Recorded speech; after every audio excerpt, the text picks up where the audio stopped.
Bueno, ahora démonos la bienvenida, pero cantada, 425 de nuestros himnarios.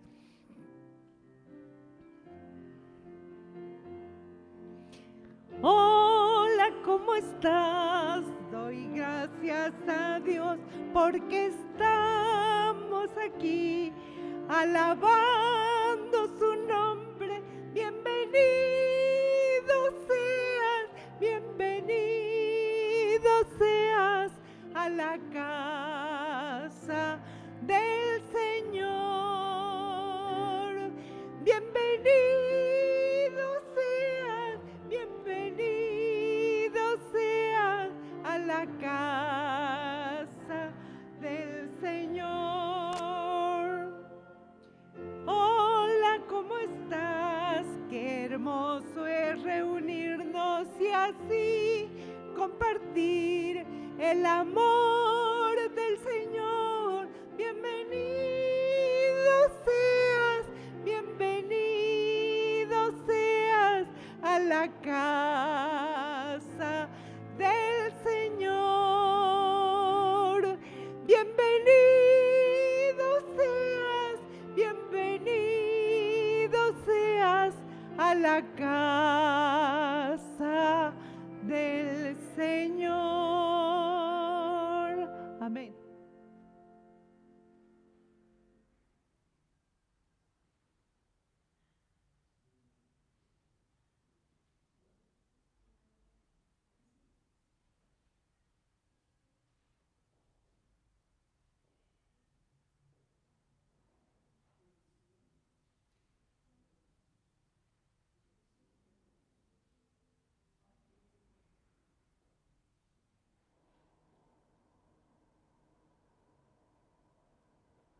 Buenas tardes, hermanos, y como dice el himno que cantamos ahorita, bienvenidos sean todos, y abrimos nuestras Biblias en Juan 7, en Juan 10, perdón, del 7 al 21, ¿sí? Y leemos todos juntos, por favor, y dice así: Volvió pues Jesús a decirles: de cierto os digo, yo soy la puerta de las ovejas.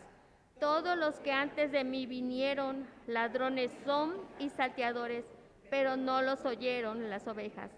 Yo soy la puerta, el que por mí entrare será salvo, y entrará y saldrá y hallará pastos. El ladrón no viene sino para hurtar y matar y destruir. Yo he venido para que tengan vida y para que la tengan en abundancia. Yo soy el buen pastor de su vida da por las ovejas. Mas el asalariado, y que no es el pastor, de quien no son propias las ovejas, ve venir al lobo y deja las ovejas y huye. Y el lobo arrebata las ovejas y las dispersa. Así que el asalariado huye porque es asalariado y no le importan las ovejas. Yo soy el buen pastor y conozco mis ovejas, y las mías me conocen, así como el Padre me conoce y yo conozco al Padre, y pongo mi vida por las ovejas. También tengo otras ovejas que no son de este redil. Aquellas también debo traer y oirán mi voz, y habrá un rebaño y un pastor. Por eso me ama el Padre, porque yo pongo mi vida para volverla a tomar. Nadie me la quita, sino que yo de mí mismo la pongo. Tengo poder para ponerla y tengo poder para volverla a tomar. Este mandamiento recibí de mi Padre. Volvió a haber disensión entre los judíos por estas palabras. Muchos de ellos decían: demonio tiene y está fuera de sí. ¿Por qué le oís? Decían otros: estas palabras no son de endemoniado. ¿Puede acaso el demonio abrir los ojos de los ciegos? Amén. Palabra de Dios. Hermanos, pues demos la bienvenida a nuestro amado pastor para que va a dar el mensaje, y con mucho respeto lo escuchamos. Adelante, pastor. Bien, hermanos, una aclaración, el internet está muy mal. Yo sé que algunos de ustedes están compartiendo el link y desafortunadamente se cortó la transmisión, pero estamos grabándola y posteriormente vamos a subirlo. Si no lo subimos hoy por la noche, estaremos subiéndolo mañana, así que les ruego su paciencia y su comprensión. Pero seguimos, hermanos, con lo que es el estudio de esta tarde. Y bueno, creo que ya quedó muy claro con el estudio pasado que antes de comenzar a pastorear a nuestras familias o pastorearnos unos a otros, debe haber claridad en cuanto a cuál es el objetivo o la meta en común de la familia. Y esto, hermanos, también, por favor, tómenlo como algo que sirve también para nuestra propia espiritualidad en el seno de nuestra iglesia. Porque como iglesia nos hemos trazado un punto, una meta en común, y si tenemos muy claro del por qué estamos aquí como creyentes, si tenemos muy claro por qué somos una familia, pues podremos tener más dedicación hacia lo que va a ser el trabajo de pastoreo. Recuerde, hermano, lo que mencionamos el día de ayer a manera de resumen: toda familia debe fijarse en un propósito. ¿Cuál es este? Lee junto conmigo. Amar a Dios, amar a la iglesia, amar al prójimo, trayéndolo a Cristo. Obviamente hay que interpretar la última frase, ¿no? No traerlo hacia la fuerza, ¿no? Pero sí presentarle a nuestro Señor Jesucristo. Esto tiene que quedar bien claro porque sobre ello vamos a descansar las próximas sesiones, incluida esta. Porque además de que este objetivo nos va a regir, también tenemos que mencionar el trabajo del pastoreo. ¿Alguien se acuerda cuál fue una definición muy sencilla que dimos el día de ayer? ¿Alguien se acuerda? La más sencilla definición del pastoreo, ¿cuál es? Cuidar el rebaño. Eso es prácticamente, puede encerrarse en todo, puede encerrarse en esa pequeña frase: cuidar el rebaño. Y para cuidarlo hemos quedado, ¿verdad?, que todos entonces podemos ser pastores y todos debemos ser pastoreables. Todos podemos entrar en esta dinámica. No es algo exclusivo de una figura como por ejemplo el pastor. Ustedes me dicen pastor y tienen razón, pero también ustedes son pastores. Incluso los ancianos de la iglesia también son pastores de la iglesia, ¿sabían ustedes?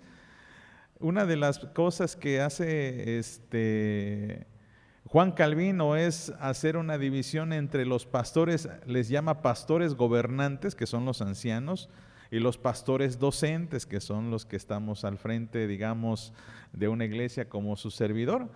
Pero todos somos pastores, pero no solamente sirven los pastores institucionalmente en la iglesia, sino también cada uno de ustedes, cuando dirige a una persona, cuando cuida a otro, se convierte automáticamente también ¿en qué?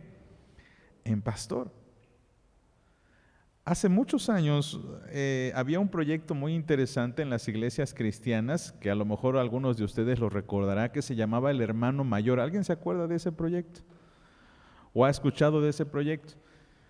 No es otra cosa más que el cuidado que cada uno de nosotros debería tener hacia un discípulo, hacia una persona que está empezando su vida en el Señor. Y en la iglesia se asignaba estos hermanos menores, se les llamaba a los hermanos mayores. Y así nos cuidábamos mutuamente, cumpliendo así lo que dice la Biblia.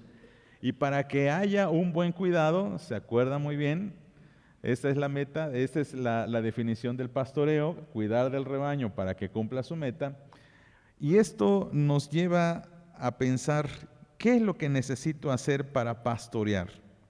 Para que cumpla la meta y el objetivo. Hemos dicho que el pastor alimenta, anima, exhorta, reprende, enseña, ora, entrena, envía, desafía. Todos estos trabajos son las labores pastorales. Y por eso quiero establecer muy bien desde un principio qué es lo que el pastor no hace. ¿Y qué es lo que nosotros de alguna manera no hacemos cuando cuidamos de otro? Fíjense muy bien, el pastoreo no es para que las ovejas se sientan mejor consigo mismas. Uno de los errores que hemos visto últimamente en estos tiempos es que las iglesias, los predicadores, dan sermones para que la gente se sienta mejor consigo mismo. Y ahí tienen ustedes de que tú eres un campeón, y Dios te ama, no importa lo que hagas, ni lo que digas, ni lo que pienses. Si tienes 20 años de cristiano y haces cosas que no le agradan al Señor, Dios te ama de todos modos y siéntete bien. No hace falta arrepentimiento, no hace falta redarguir en el corazón, no hace falta renunciar al pecado. No, ¿por qué? Porque siéntete bien contigo mismo. Dios te da una palomita. El pastoreo no es para que te sientas mejor. El pastoreo tampoco es para que logres tus metas personales y, entre comillas, alejadas de Dios. Por esa razón les decía, hermanos, el día de ayer, que si uno de nuestros hijos, o la esposa, o el esposo incluso, tiene una meta y quiere compartir en la familia, debido a este objetivo familiar, la pregunta que deberíamos hacernos es, a ver, ¿esto glorifica a Dios, hijo? Hija, ¿esto glorifica al Señor? A lo mejor es una meta personal, pero verdaderamente esto glorifica al Señor, esto que quieres hacer. Por supuesto, el pastor no está para que las ovejas dañen a otras o a sí mismas. En algunas ocasiones habrá hasta que separar a las ovejas que están ahí mordiéndose, ¿verdad? Y por supuesto, el pastoreo no es para que las ovejas hagan lo que deseen y lo que quieran. Estos principios, hermanos, se aplican también a la familia. Mi trabajo es un poquito difícil, decía un autor, dice, mi trabajo como padre, y suena muy difícil, decía, mi trabajo como padre no es hacer que mis hijos sean felices, ojo. Y a partir de aquí ya, a ver cómo, mi trabajo como padre no es hacer que mis hijos sean felices. Mi trabajo como padre es guiarlos para que obedezcan a Cristo y encuentren el propósito de vida. Y ve que hay un enfoque diferente. ¿Por qué? Porque aquel padre que busca la felicidad de sus hijos, ¿en qué puede caer? ¿En qué errores puede caer? A ver, alguien dígame. Complacerlos, decirles sí a todo lo que ellos quieran, ¿verdad? Aun cuando eso que quieren no esté de acuerdo al Señor. Ay, hijita, pues híjole, pues te quiero ver feliz, mi hijita. No, está bien, pues si Él es para ti, mi amor, pues adelante, tienes mi bendición, aunque pues esté casado y deje a su esposa, pero ahora ya es para ti. Con tal de hacerla feliz, ¿qué es lo que estamos haciendo? Hermanos, la estamos alejando cada vez más del Señor. Y así cualquier otra decisión. Mi trabajo como padre, y si quieren escríbanlo ahí, mi trabajo como padre no es hacer a mis hijos felices, sino hacer que sigan y que obedezcan al Señor. Y si ellos obedecen al Señor, entonces Dios les dará las bendiciones que Él ha prometido. Ahora bien, vamos a comenzar con una pequeña introducción, digamos, hacia lo que es la razón del por qué necesitamos el pastoreo en la familia. Y antes vamos a orar, vamos a pedirle a Dios que nos ayude y nos guarde. Señor, en el nombre de Cristo te pedimos que nos guardes y nos ayudes, Señor, a tener claridad y sabiduría en este tema. Ayúdanos, Señor, a tener un propósito firme como familias y como iglesia y que podamos enseñar esto mismo hacia todas las familias que están incluidas aquí, Señor, y todos aquellos que también incluso llegan a seguirnos en redes sociales. Señor, a ti sea la honra y la gloria por siempre, en el nombre de Cristo nuestro Salvador. Amén. Muy bien, hermanos, nuevamente tenemos que resaltar esto. Es importante que las familias tengan el objetivo de servir a Dios o de amar a Dios, de amar a la iglesia y de amar al prójimo, presentándole a Cristo. Y para esto vamos a apoyarnos mutuamente. Aquí tenemos, que resaltar un hecho bastante importante, el cual es este. Dios ha provisto, hermanos, que debemos cuidar unos de otros. ¿Por qué? Por la sencilla razón de que no podemos hacerlo solos. No podemos cuidarnos solos. No podemos pastorearnos solos. Y eso lo vamos a ver a mayor profundidad el día de mañana. No podemos pastorearnos nosotros solitos. Miren, se ha preguntado por qué de todos los animalitos que existen en la creación, Dios eligió a las ovejas para compararnos. ¿Se ha puesto a pensar en eso? Porque si se pone a pensar, incluso hasta es un poquito insultante, si usted se fija muy bien. Porque Dios no dice, por ejemplo, que somos una manada de búfalos, ¿verdad? Fuertes y robustos, que han visto estos cuadros en Estados Unidos, la llanura, el atardecer rojizo, así bonito, y los toros así, con unos músculos que ya les envidiarían los que están en los gimnasios. Fuertes, intrépidos, valientes, pero Dios no nos comparó con los búfalos. ¿Qué tal con las abejitas? Estas abejas que van volando, zumbando y se organizan y llegan con miel y ahí la reina, ¿verdad? Oh, qué bonita figura, las abejas. O por ejemplo, las hormigas. ¿Por qué el Señor no nos compara con hormiguitas? Primero porque somos muy flojos, ¿verdad? No somos como las hormigas de diligentes. Tampoco se nos compara con una manada de caballos, ni de elefantitos, ni de patos. O ya de plano, ahorita que está de moda el capibara, por lo menos los capibaras, pero ni eso. ¿Con quién nos compara el Señor? Con ovejas. ¿Por qué? ¿Cuáles son las características de las ovejas? ¿Alguien quiere decirme? ¿Quiere compartir un poquito?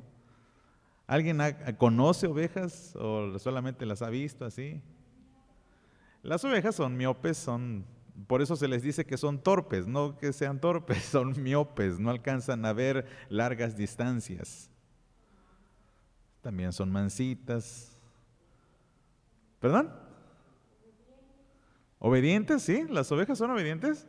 Les dice, vente para acá, y viene. A veces le digo a mi perro, oye, mira el patio cómo está. Le digo, se llama Rambo mi perro, recoge tus cochinadas.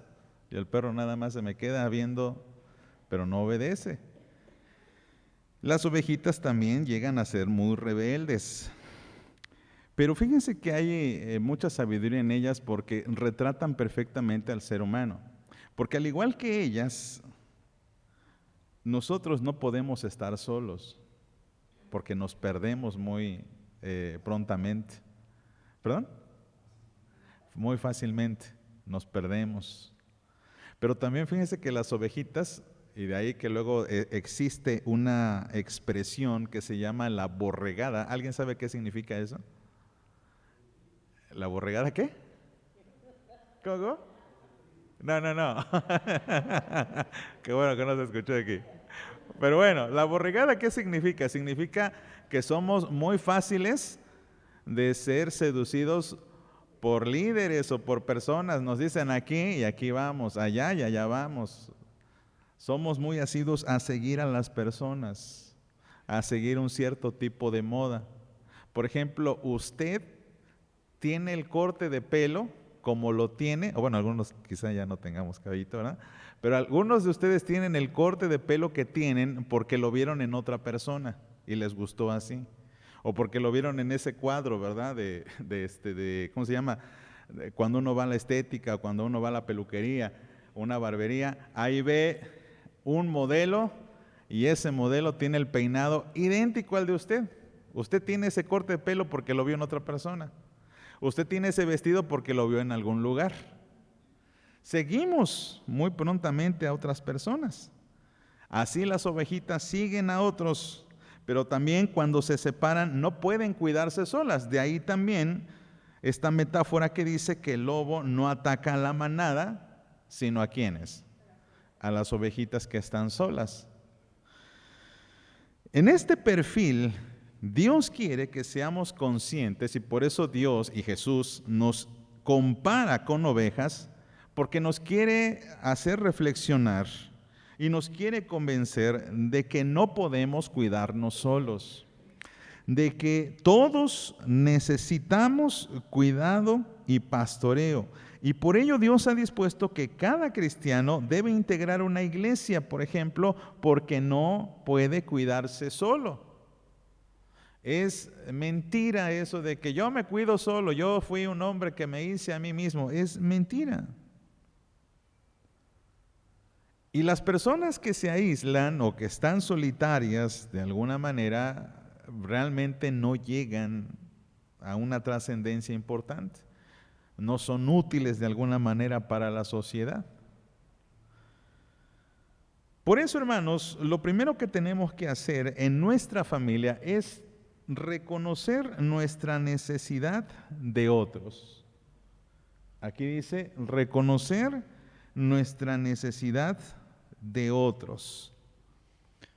Estar en una iglesia o estar en una familia es reconocer que si deseo perseguir la meta o el objetivo que nos hemos trazado, no podemos hacerlo juntos. No podemos hacerlo solos, perdón. No podemos hacerlo solos. Nadie puede por sí mismo perseguir la meta que Dios ha puesto en su palabra. Y por eso es incongruente el que creamos que con amar a Dios es más que suficiente. Ya hice mi parte. Saben ustedes que he criticado mucho esto desde el púlpito porque he escuchado en muchas ocasiones a lo largo de mi vida cristiana, desde que el Señor nos llamó, he escuchado esto una y otra vez. Hermanos que llegan al templo y dicen, yo vine para tener comunión con Dios y los demás no me importan. Eso, hermano, no puede ser. ¿No te importan los demás, de verdad? Y es como si uno dijera, pues los demás son unos hipócritas, menos yo, ¿verdad? Casi. Nos colocamos en una medida y en un estándar por encima de los demás. Es que en la iglesia hay puro hipócrita. Yo por eso voy y nada más voy al culto y así me salgo, no saludo a nadie para no contaminarme. ¿Acaso ignoras lo que dice el Señor en la primera carta de Juan, capítulo 4, versículo 20-21? Si quiere verlo usted junto conmigo y lo lee. De que Dios inspira esta escritura diciendo lo siguiente, primera de Juan, capítulo 4, versículo 20 al 21. Si alguno dice, yo amo a Dios y aborrece a su hermano, es mentiroso, pues el que no ama a su hermano a quien ha visto, ¿qué dice? ¿Cómo puede amar a Dios a quien no ha visto? Y nosotros tenemos este mandamiento de Él. El que ame a Dios, ame también a su hermano. Por esa razón, hermanos, el objetivo de la iglesia es muy claro. Por eso el objetivo de la iglesia es amar a Dios y luego amar a la iglesia, es decir, a los hermanos de la iglesia. Es imposible que un creyente se acerque pensando que únicamente va a amar a Dios. Imagine una persona que usted lo invita a su casa y le dice, ¿sabes qué? Te quiero visitar, pero nada más quiero estar hablando contigo. Tu familia, la verdad, me cae muy gorda. Tu esposa, ay no, que no estén ni tus hijos, no, por favor, no quiero ni verlos, pero quiero estar contigo. ¿Cómo usted lo asumiría, hermano? ¿No lo tomaría acaso como un insulto? Por supuesto que sí. Para comenzar, uno le diría o declinaría la invitación, muchas gracias, pero no puedo decirle a mi esposa que se salga, ni a mis hijos. En algunas ocasiones hasta ni a los perritos, ¿verdad? Hay algunas familias que dicen, si me vienes a visitar, ten conciencia de que aquí mis perros viven. Es su casa, tienen ese derecho. Dios, decimos que esta es, ¿qué? ¿La casa de quién? De Dios. Así lo decimos. Y es correcto asumirlo. Pero también es la casa de sus hijos. ¿Y quiénes son sus hijos? Pues todos los que estamos aquí, hermanos. Qué grosero es llegar a la iglesia y no saludar a los demás. Por eso, hermanos, es lógico suponer que si en ese amor que nos obliga a amar al otro, al prójimo, también es lógico suponer que necesitamos del otro para cumplir los propósitos de Dios. En una familia, todos, incluyendo los padres, necesitamos reconocer que somos débiles ante nuestra familia. y así ayudarnos mutuamente. Y por ejemplo, una de estas necesidades puede ser la de la oración. Ayudemos a nuestros hijos a orar por nosotros, sus padres, reconociendo que también somos débiles. Por supuesto, esto va a luchar mucho contra nuestra concepción machista latinoamericana, porque el latino o el mexicano, si lo queremos enfocar todavía mucho más, el padre mexicano, la madre mexicana es aquella que, como decimos coloquialmente, apechuga y no demuestra ninguna debilidad ante sus hijos. Con la idea, por supuesto, que los hijos nos respeten, ¿no es así? Que se vea la autoridad, que se vea que el papá no llora, que se vea que el papá no se cansa, o si se cansa, que no se vea rendido, que vea que el papá es el que todavía manda, así esté anciano, está entero, porque su conciencia así se lo dice. Pero la verdad, hermanos, es de que en muchas ocasiones hacemos daño a nuestros hijos, porque de allí que cuando algunos crecemos, luego tenemos con todo respeto, papás que son bastante orgullosos porque no se dejan ayudar por sus hijos. Y algunos hijos se liberan y dicen, bueno, pues mi papá nunca necesitó de mí, así que. Los padres tenemos que reconocer ante nuestros hijos que no somos tampoco los mejores cristianos, pero que estamos luchando y necesitamos de sus oraciones, porque no hay oración más sincera y más pura que la de un niño. El niño va a orar por sus padres o por sus abuelos de corazón. Si uno le dice, hijo, a veces me conmueve mucho, un niñito, una niñita, no me acuerdo, me decía, pastor, ore por mi papá para que le den un trabajo muy pronto. Sí, mi hijo, cómo no, y lo anotamos en la lista de oración, empezamos a orar por él. Y no tiene nada de malo, hermanos, el reconocerse débil ante ellos. Por eso, hermanos, también tenemos que ser en este sentido dóciles para el pastoreo. Ser mansos y humildes de corazón. Este es un mandato que Jesús nos dejó, ¿no es así? Mateo capítulo 11, versículo 29 al 30, ¿qué dice?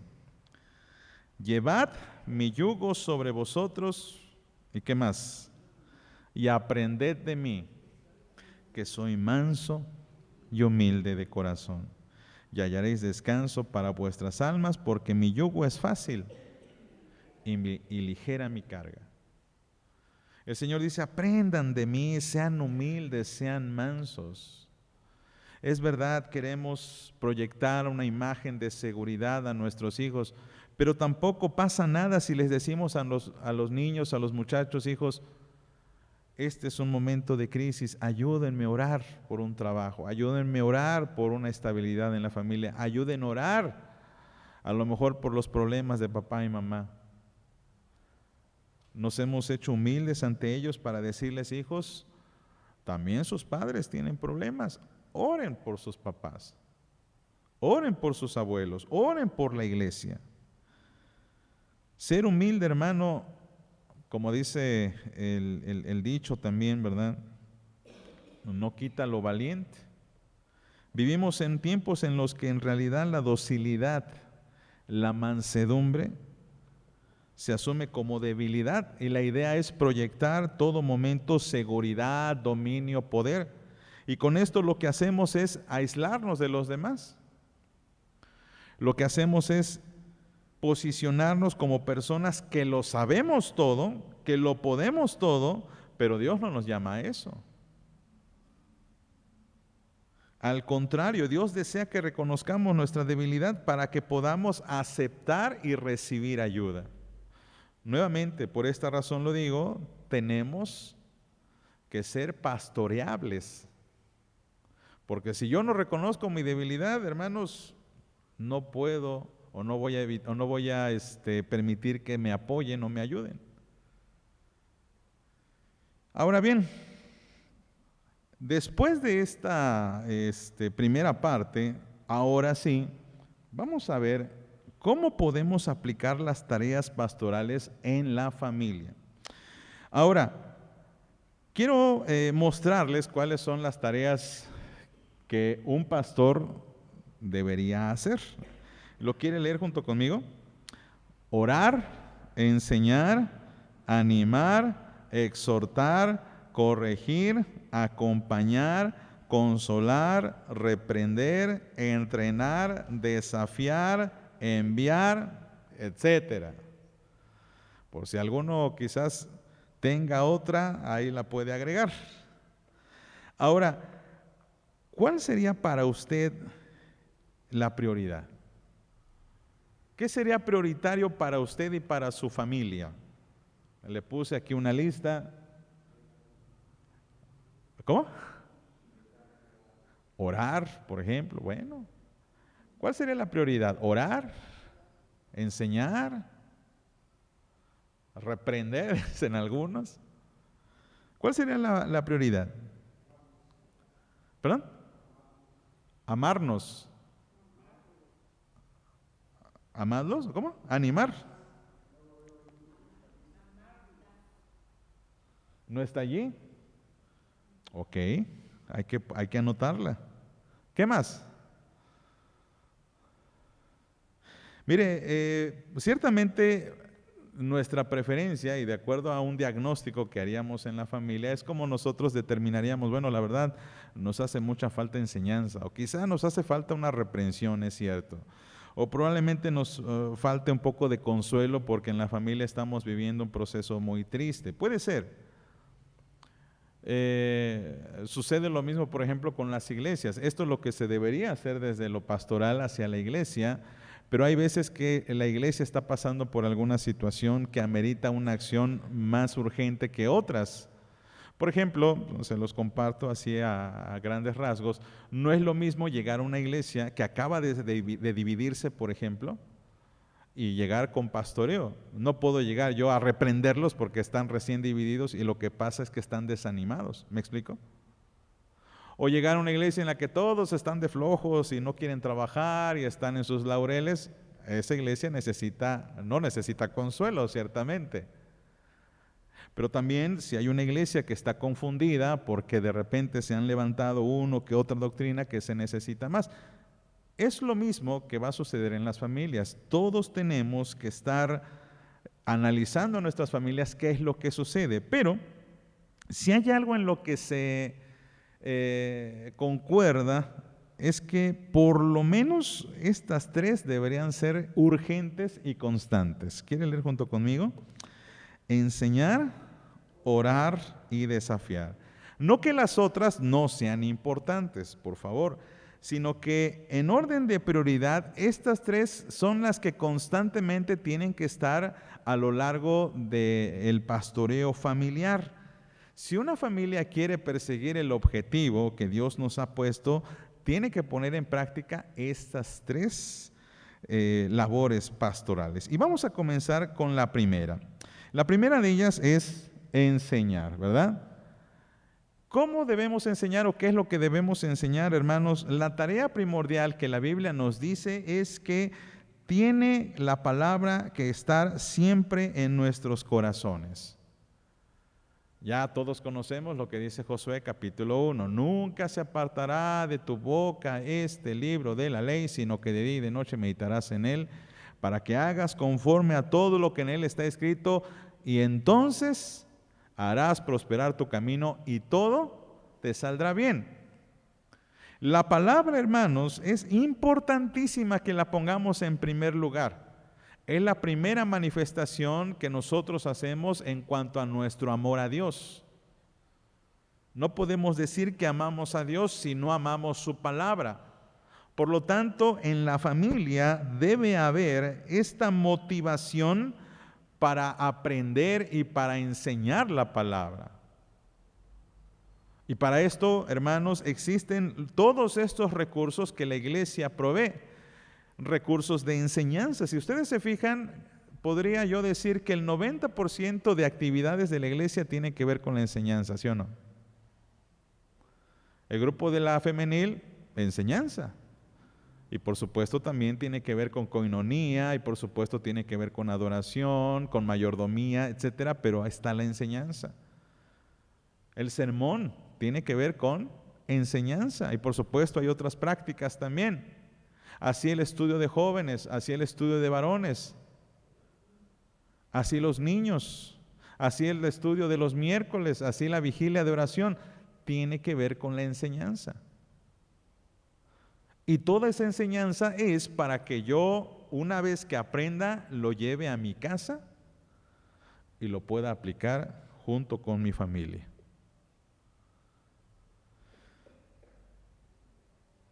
Por supuesto, hermanos, y aquí quiero empezar a hablar de algo que quizá para muchos resulte un poquito, ¿cómo decirlo?, de impedimento. Voy a decir esto con mucha palabra, con mucho cuidado. Enseñar la palabra implica aplicar la palabra en nuestras vidas, ¿no es así? Se espera que todo predicador, que todo anciano que diga un sermón, lo practique. Incluso muchos manuales de homilética, si no es que todos o la mayoría, dicen esto, exhortan esto. Antes de predicar de algo, usted tiene que aplicarlo a su vida, ¿verdad? ¿No es así? Pero al mismo tiempo a veces hay un pequeño problema. ¿Qué sucede si yo no estoy practicando algo? Entonces no lo tengo que enseñar. ¿Qué opinan ustedes? ¿Qué opinan, hermanos? Si yo no practico algo, entonces no lo debo enseñar. Porque vamos a ser muy honestos, en algunas ocasiones puede suceder esto. Puede suceder que yo no esté practicando algo, pero necesito enseñarlo. Entonces, si no lo practico, ¿no debo de enseñarlo? Pues sí. Hermanos, aquí es donde reside también la humildad de todos nosotros. Al decir qué cosas no estamos aplicando. Y esto hablo, por supuesto, en el nivel de la familia. Es cierto, a lo mejor no he aplicado con mi familia, les digo a mis hijos, es cierto, quizá no me han visto orar muchísimo, pero hay que orar. Y es aquí donde entonces yo digo, ayúdenme, motívenme también a orar los unos por los otros. Pídeme que ore por ti todas las mañanas. Pídeme que ore por ti antes de que te vayas a la escuela, hijo, necesito que tú me ayudes a recordar. Es cierto, no estamos practicando el diezmo, pero por eso no lo tengo que enseñar. Tengo que enseñarlo. Hijo, no seas como tu padre. Aprende a dar el diezmo. A mí me está costando trabajo, pero que a ti no te cueste. Ahí le damos ofrenda al niño y el niño ya tiene esa mentalidad. De tal manera que cuando va al templo y deposita su monedita, él se va haciendo esta conciencia. Y cuando crece y empiece a ganar, no sé, algún trabajito que tienen los adolescentes de repente en verano, ya saben que a veces que los vecinos dicen, oye, ¿no quieres cortar el césped de mi patio? Y te doy un pago. Y a través de eso ya uno dice, hijito, ¿qué le enseñé desde pequeño? A diezmar. Y ya los hijos luego nos ponen el ejemplo, ¿verdad? Papá, ¿y tú estás diezmando? La enseñanza, hermanos, por supuesto, tiene que ir acompañada de la aplicación, pero si no hay aplicación, no significa, hermano, que usted esté exento de enseñar esa clase, porque a veces, entonces, nos encogemos de hombros y decimos, bueno, pues como no lo aplico, no lo puedo enseñar. Y qué fácil, ¿no? Pero esa no es la idea, hermanos. La idea es de que enseñemos la palabra de Dios. Y cuando enseñamos la palabra de Dios, del mismo modo también aprendemos y nos exhortamos. ¿No le ha pasado a usted, hablando de otra forma, que a lo mejor usted está hablando con una persona, un amigo, una amiga, y de repente le da un consejo, pero que le queda como anillo al dedo a usted que no ha aplicado? ¿No le ha pasado eso? Que dice, híjole, lo estoy diciendo y esto es para mí. Y en silencio dice, Señor, perdóname porque este consejo debería aplicármelo a mí mismo primero. Pero fíjese que a veces eso Dios lo usa para bendición a esa persona. Y hay veces que Dios pone a personas precisamente a su lado y que uno a veces dice, Señor, ¿por qué me pones a esta persona a mí? Les voy a confesar algo, hermanitos, que la verdad creo que solamente mi familia y algunos amigos íntimos lo saben. Pero hasta hace poco, y eso sí lo confieso, hasta hace poco porque ya lo aprendí a vencer, tenía, como dice el ratón Crispín, ¿se acuerdan quién es ese autor? Así como un odio jarocho contra los taxistas, y perdón, no se ofendan los que puedan ser taxistas. Ay, me molestaba porque se metían, rebasaban, pitaban y nada más, y ay, cómo molestaba eso. Y me enojaba, y mi esposa está aquí de testigo que no me va a dar a engañar. A veces se quería meter uno, pues yo disimuladamente le aceleraba para que no se metiera. No me vas a ganar. Mi orgullo podía más. Claro que sí, no me vas a ganar, taxista. Hasta que en algún momento durante la pandemia el Señor abrió mi corazón y me dijo, todas estas personas que están trabajando del volante, debido a la pandemia, su trabajo se detuvo. Y ahorita ya no te molestan, porque ¿se acuerdan ustedes cuando fue la pandemia uno salía? ¡Ay, qué hermosa era la ciudad de Jalapa cuando era pandemia, ¿verdad? Porque las calles despejadas y todos los que manejamos nos gusta que esté despejado. Hasta decimos que es señal del cielo cuando pasamos y el semáforo justo cuando vamos pasando se pinta de verde. Señor, gloria a tu nombre, y vamos avanzando, ¿verdad? Claro que sí, el Señor, hay Dios en Israel, decía. Y todos estos taxistas, ¿qué pasó? Se quedaron sin trabajo. Empezaron a hacer otras funciones, ya saben, paquetería, Y Dios movió mi corazón para decir, ese odio que tú sientes contra los taxistas no es de Cristo, no es cristiano. Y yo enseñaba a amar a todas las personas, hermanos, pero tenía un problema con estos individuos del Señor, ¿verdad? Ya les digo así. Antes les decía de otra manera, no groserías tampoco, pero... ¿Y ahora qué pasa, hermanos? Bien, mi corazón ahora entiende. Cuando va, que me quiere rebasar, Señor, ya sé lo que me vas a decir, que lo deje pasar porque es parte de su trabajo. Ándele, señor taxista. Entre, pase. Hermanos, si yo me hubiera puesto, o si algunos nos pondríamos así como que no lo voy a enseñar porque no lo practico, hay muchas cosas que no enseñaríamos. Así que necesitamos ser humildes y decir, Señor, yo tengo esta carencia. Y a la familia también reconocer, esta es mi carencia. ¿Por qué? Porque los que nos reprenden también pueden ser nuestros familiares. En segundo lugar, y creo que esto es muy importante, hermanos, que no se nos debe dejar pasar por alto, es la oración. La oración debe ocupar un lugar de privilegio en la familia. Las familias deberíamos orar todo el tiempo, al despertar, al atardecer en la noche, cuando nos vamos de viaje, cuando salimos a carretera, cuando hay una gran actividad o victoria en la familia, me refiero a un gran logro. La oración tiene que ser algo privilegiado y algo no negociable en la familia. La oración por los alimentos, por ejemplo, porque es allí donde estamos también enseñándole a nuestros hijos a que la oración ocupa un lugar importante, porque Dios ocupa un lugar importante en nuestras familias. Y por ejemplo, hermanos, ¿cuántos de nosotros oramos solamente en los momentos de la iglesia? A veces ya estamos comiendo y no hemos orado al Señor. O peor aún, vamos a un restaurante y a algunos les da pena orar, ¿no? Es que el mesero me va a interrumpir, mejor así, ya Dios sabe que. Usted tiene que orar así esté en un lugar público, porque eso le enseña a sus hijos que usted y su casa sirven a Jehová, y lo hacen donde quiera que estén, donde quiera que van. Y a veces uno se da cuenta, ¿verdad? Uno se da cuenta de cuánto es nuestro tiempo de oración. Pero también, hermanos, por supuesto, tenemos que enseñar a nuestros hijos a orar con inteligencia. ¿Sabe por qué? A veces ocupamos la oración como una forma de pedir a Dios cosas. Y pedimos y pedimos y pedimos y pedimos y pedimos y pedimos cosas, pero no nos rendimos a Él.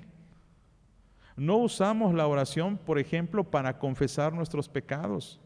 No usamos la oración, por ejemplo, para interceder por otros hermanos. No usamos la oración para agradecer a Dios por un nuevo día.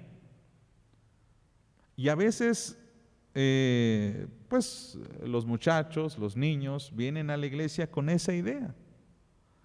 Es que la oración es pedirle a Dios cosas. Bendice a mi papá, bendice a mi mamá. Y uno lo puede ver, por ejemplo, a veces uno pone a orar a los niños, los que son maestros de escuela infantil lo saben. Ponen a orar a los niños y siempre piden por papá, mamá y sus abuelitos, y no es que esté mal, pero hay que ocupar la oración, hermanos, no solamente para que Dios conceda lo que pidamos, sino para que Él supla lo que Él considera que necesitamos. Y la oración, por cierto, se asocia mucho con lo que decíamos ayer del altar familiar, ¿se acuerdan? Se asocia con esta idea de orar en un devocional familiar. Ahora, finalmente, porque lo de la oración, por supuesto, lo vamos a hablar en de otra forma o en otros momentos, esta me parece una gran oportunidad, el desafío. Desafiar. Parte de la tarea pastoral es desafiar. ¿Qué significa esto? Es que las prácticas de las enseñanzas bíblicas deben prevalecer en la vida cristiana y siempre debemos ocupar momentos y aprovechar las oportunidades para enseñar a nuestra familia en poner práctica lo que hemos aprendido. No sé si ustedes tienen la costumbre, por ejemplo, de que el domingo después del culto, al ir a casa o al comer o en la noche, dialogan sobre lo que aprendieron el domingo acerca del sermón o de la clase de escuela de formación cristiana. Recuerda, hermano, el domingo es el día del Señor, deberíamos estarnos ocupando en esto todo el tiempo. Pero en muchas ocasiones las conversaciones con respecto a la Biblia no las ocupamos y por lo tanto tampoco comenzamos a practicar las enseñanzas bíblicas. Y fíjense que en muchas ocasiones el Señor pone a nuestra disposición oportunidades para practicar precisamente todo lo que hemos aprendido. Acabamos de hablar un poquito acerca de estos seres celestiales del volante, ¿verdad?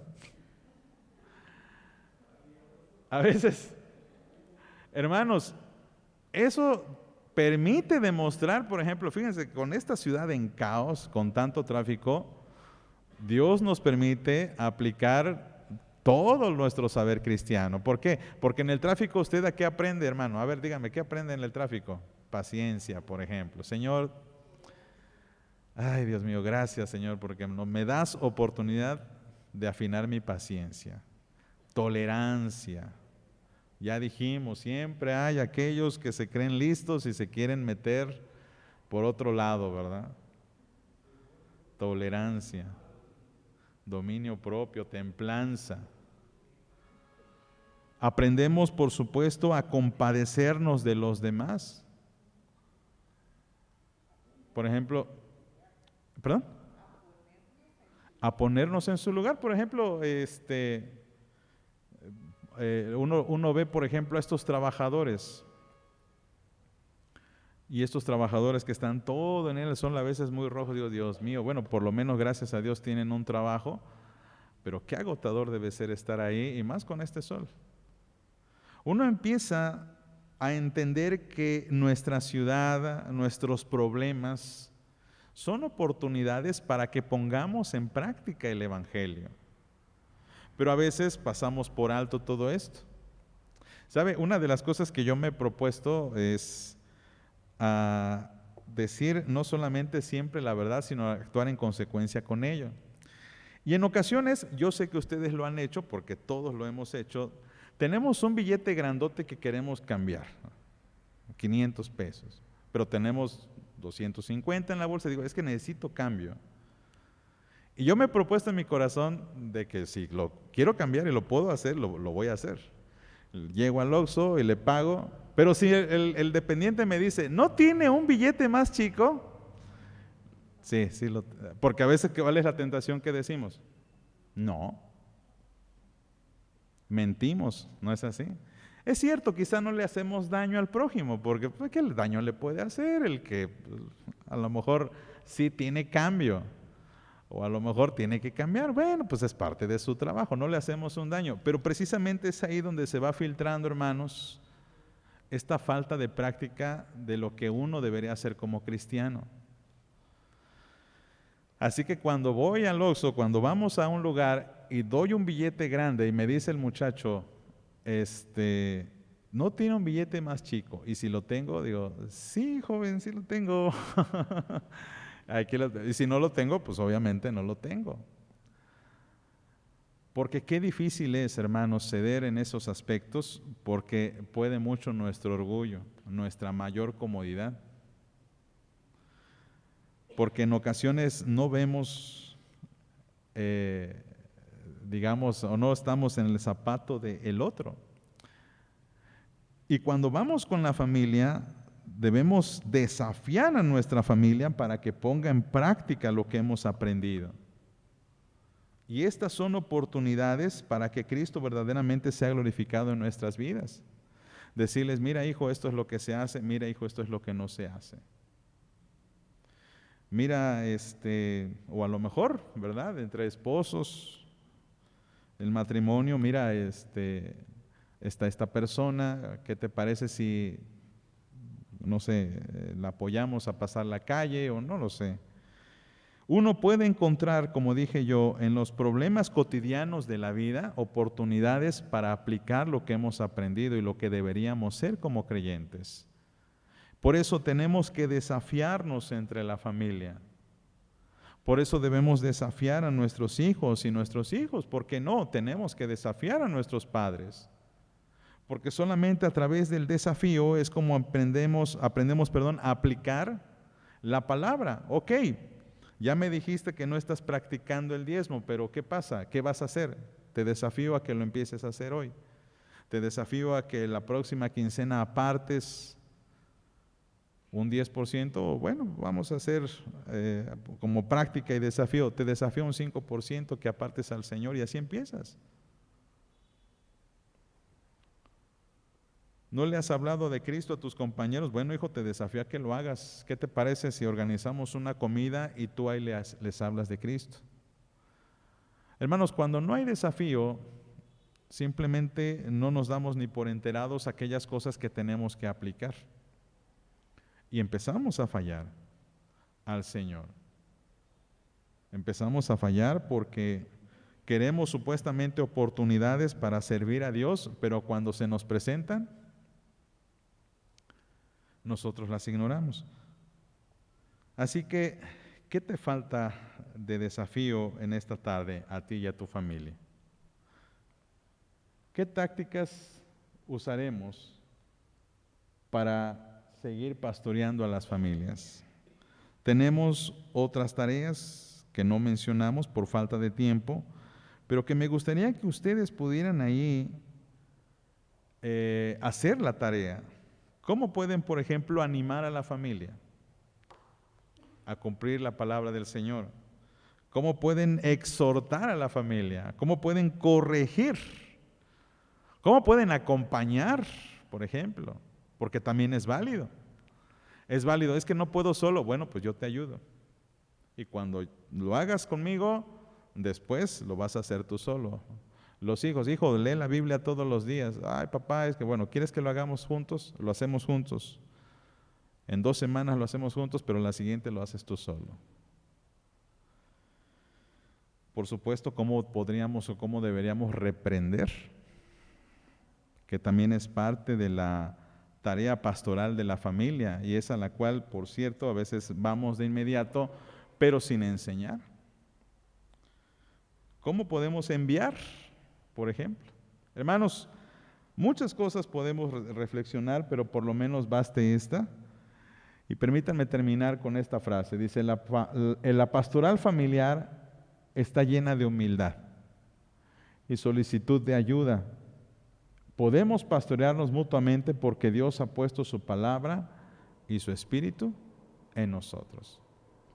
Oramos, hermanos. Señor, en el nombre de Cristo te pedimos que vengas en nuestras vidas, en nuestros corazones, y nos ayudes, Señor, porque eres bueno y fiel y bondadoso, y porque estarás siempre, Señor, atendiendo nuestras peticiones. Pedimos, Dios, que seas con nosotros y en nosotros y nos guardes, Señor. Guárdanos en el hueco de tu mano y permítenos hacer tu voluntad en todo. En el nombre de Jesucristo te lo pedimos. Amén.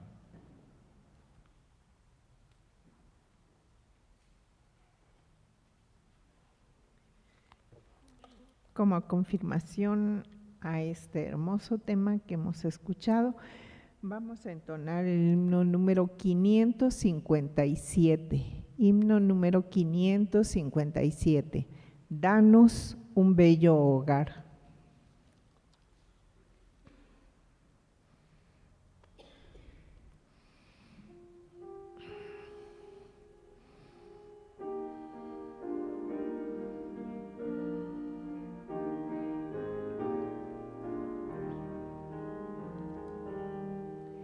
Danos un bello hogar, donde la Biblia nos guíe fiel, donde tu amor bienestar nos dé, donde en ti todos tengan fe.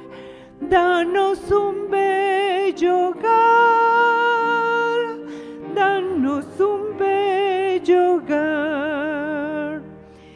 Danos un bello hogar, donde el Padre es fuerte y fiel, y su ejemplo se pueda ver, donde tu amor reina en nuestro ser. Danos un bello hogar, danos un bello hogar. Danos un bello hogar, donde la Madre con devoción sepa mostrarnos tu compasión, donde todos vivan en comunión. Danos un bello hogar, danos un bello hogar, danos un bello hogar, donde los hijos con decisión sigan a Cristo de corazón, donde se respire tu bendición. Danos un bello hogar, danos un bello hogar. Amén.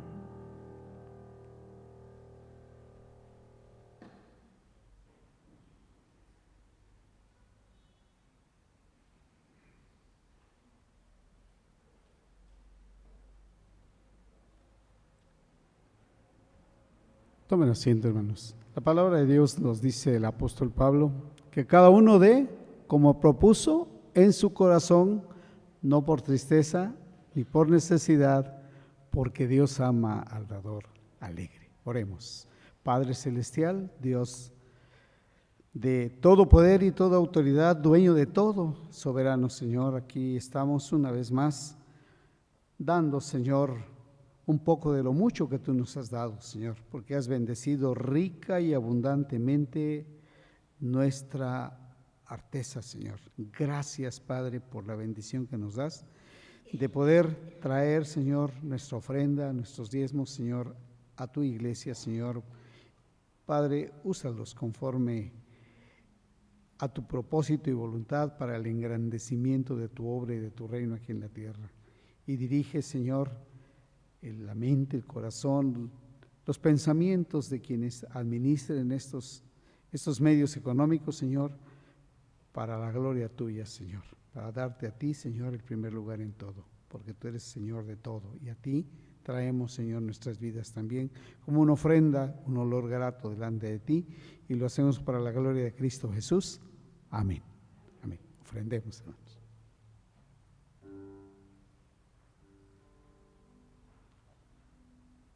Depositamos nuestras ofrendas mientras entonamos el himno número 440.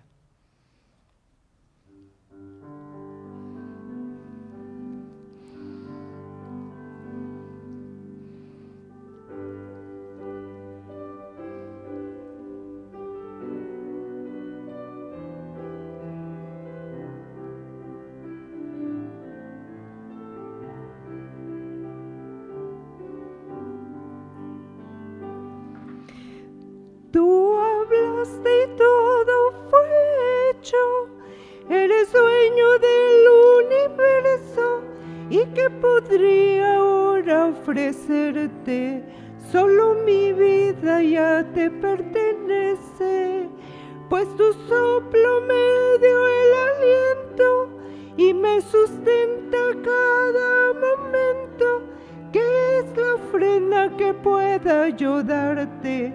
Si tú por mi vida entregaste, recibe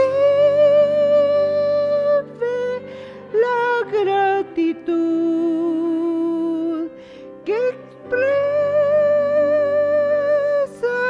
mi corazón de lo que recibo de ti, yo te doy.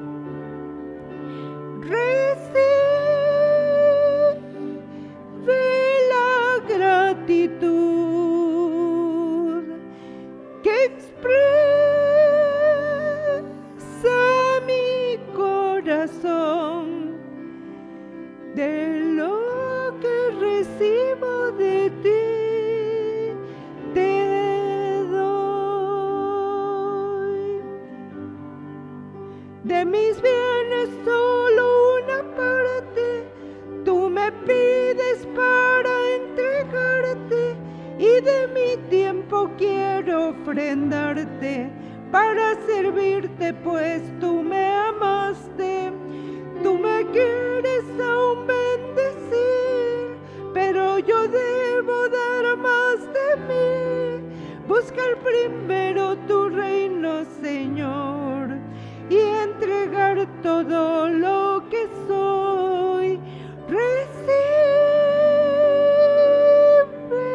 la gratitud que expresa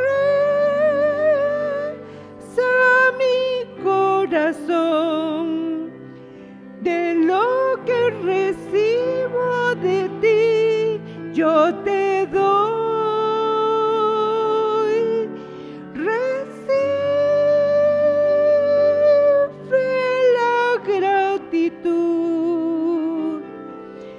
Que expresa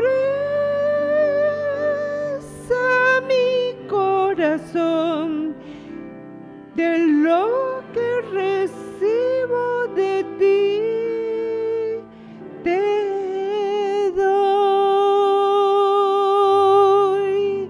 Amén.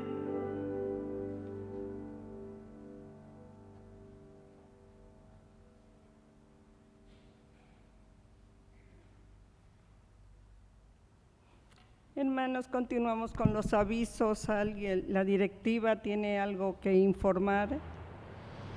¿Alguna otra de los hermanos que tenga alguna información? Bueno, entonces les esperamos mañana, que nos vuelvan a acompañar, por favor. Mañana tenemos el subtema, la rendición de cuentas, un tema muy importante como el de hoy, que todos debemos de estar llevándolo a cabo, como dijo nuestro pastor. No nada más es aprenderlo, sino comunicarlo, enseñarlo, Entonces todos debemos de aprender a transmitir los conocimientos que vamos adquiriendo y los invito para que mañana volvamos a reunirnos en esta casa de oración, en esta casa de nuestro Dios. Y a continuación le pido a nuestro pastor Luis Arturo que nos acompañe en la bendición final. Nos ponemos en pie, hermanos, y oramos al Señor. Buen Dios, gracias, Padre, por la oportunidad que nos diste de aprender más de ti, de estar juntos, Señor, como familia. Pedimos, Señor, que al salir de este lugar nos acompañe tu Santo Espíritu y aquellos que, hermanos y hermanas que se quedan para el ensayo del coro, también sea de provecho y de bendición. Y ahora, mis amados hermanos, que la gracia de nuestro Señor y Salvador Jesucristo, el amor de Dios nuestro Padre y la comunión de su Santo y Divino Espíritu sean con ustedes, con sus familias y con todo el pueblo de Dios, desde ahora y para siempre. Amén.